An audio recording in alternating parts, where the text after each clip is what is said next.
Bonjour, je m'appelle Florian, j'ai monté Florence Coffee en 2014, ce sont des vélos coffee shop pour des baristas.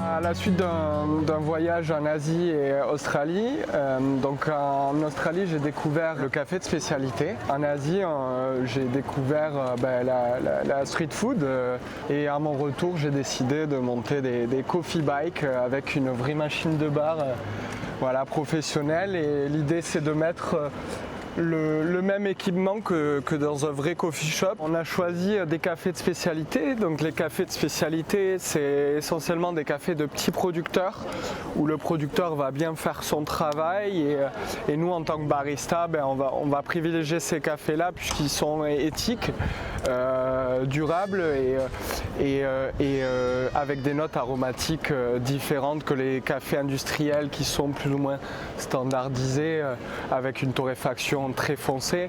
Nous on va moins torréfier le café, donc une torréfaction beaucoup plus claire. Donc ces vélos peuvent s'adresser à des futurs entrepreneurs qui veulent se monter, devenir barista indépendant. Ça peut s'adresser à quelqu'un qui a un café par exemple, il peut s'en servir comme annexe.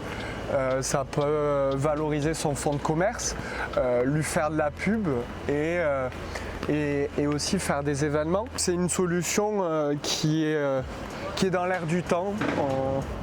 On pense que d'ici 5 ans, il y a une ville en Europe qui va interdire la voiture, que ce genre de kiosque mobile, on connaît tous le food truck, ça c'est la version miniature qui peut se faufiler de partout dans toutes les villes. Puisqu'on n'a pas besoin d'avoir d'autorisation à part une carte de vendeur ambulant. Ça dépend les jours, mais en général on fait entre 100 et 250 cafés jour. Nous on a choisi de ne pas vendre de pâtisserie, de viennoiserie, on vend uniquement du café, du chocolat, du thé, du chai latte, voilà les boissons du coffee shop. On fait aussi des boissons glacées, notamment du cold brew nitro aussi. On a choisi ce mode de fonctionnement pour pas avoir de mise en place et pas avoir de perte aussi. On fait que du specialty coffee. De plus en plus, les clients sont intéressés, même par les méthodes douces. Donc les slow coffee, on va faire infuser le café. L'espresso, il y a une grosse concentration. C'est très fort en texture, en bouche, mais le café de spécialité s'extrait très bien en filtre. Et là, on va comparer cette boisson plus avec du thé ou un jus de fruits.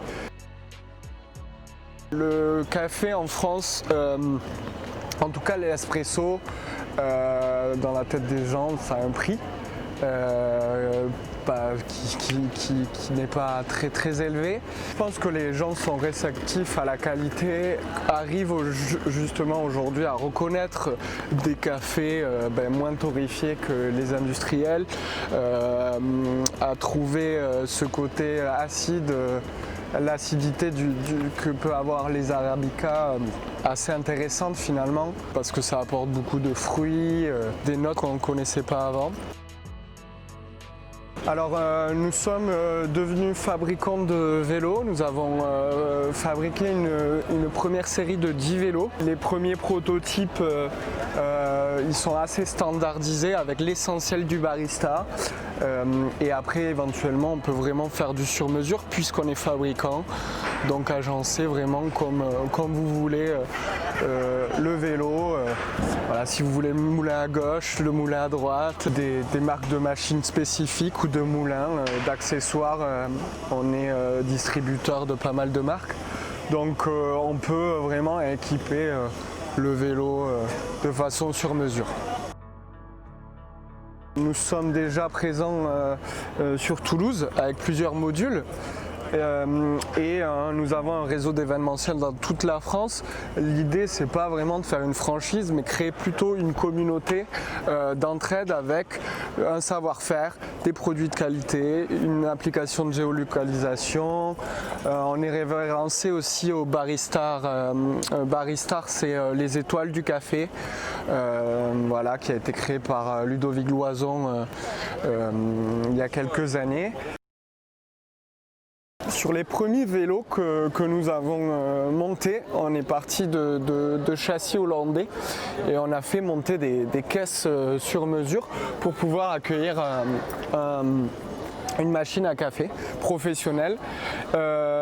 Aujourd'hui, on a décidé d'améliorer ces vélos-là pour une conception unique.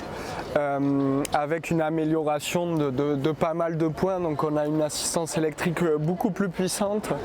Nous allons avoir une roue de secours, on va pouvoir changer les roues aussi très facilement. Donc avec un système ingénieux et puis une goupille à enlever, une roue à sortir. On a un protège-personne, on est le premier triporteur européen à avoir créé un protège-personne et aussi un protège-caisse. Donc ça va être dans les futures normes des vélos triporteurs. On fabrique tout en France, dans le sud de Toulouse, par des ingénieurs français et un industriel spécialisé dans le cycle. Voilà, et le vélo est conçu et aménagé à l'intérieur, équipé pour pouvoir être complètement autonome. Voilà, si on veut se brancher, c'est possible aussi pour avoir plus d'autonomie. Donc on a un interrupteur pour la machine et la basculer en électrique, et puis une prise ici qui va nous permettre d'alimenter tout le vélo en électricité secteur. On a aussi un panneau solaire qui va nous permettre plus d'autonomie. Voilà, c'est un panneau solaire souple qui est hyper léger, super adapté pour le triporteur. On a plutôt des cafés africains ou sud-américains. Les cafés de spécialité asiatique sont moins nombreux. Et du coup, faire découvrir ce genre de café aux gens, je pense qu'il y a un grand intérêt. Voilà. Je m'appelle Lesné Corentin, je suis barista sur cette petite boîte de café qui s'appelle le Florence Coffee depuis 4 ans maintenant. Et j'adore le métier que je fais parce que c'est le partage, c'est le contact auprès des gens, c'est la convivialité. Voilà. Donc nous on exerce notre métier dans la rue comme vous pouvez le voir ici, autour d'un vélo. Et voilà, on retrouve toutes les personnes autour d'un bon café. C'est vraiment un mélange de culture, de caste sociale et de café. Voilà, tout simplement, on a plusieurs sélections, on propose plusieurs boissons. Donc on touche vraiment tout un panel de personnes assez intéressant. On a des avocats jusqu'à des personnes, des salariés qui travaillent à Zara, des trucs comme ça. Donc on a vraiment tout type de personnes et c'est vraiment intéressant parce que du coup on peut partager pas que le café.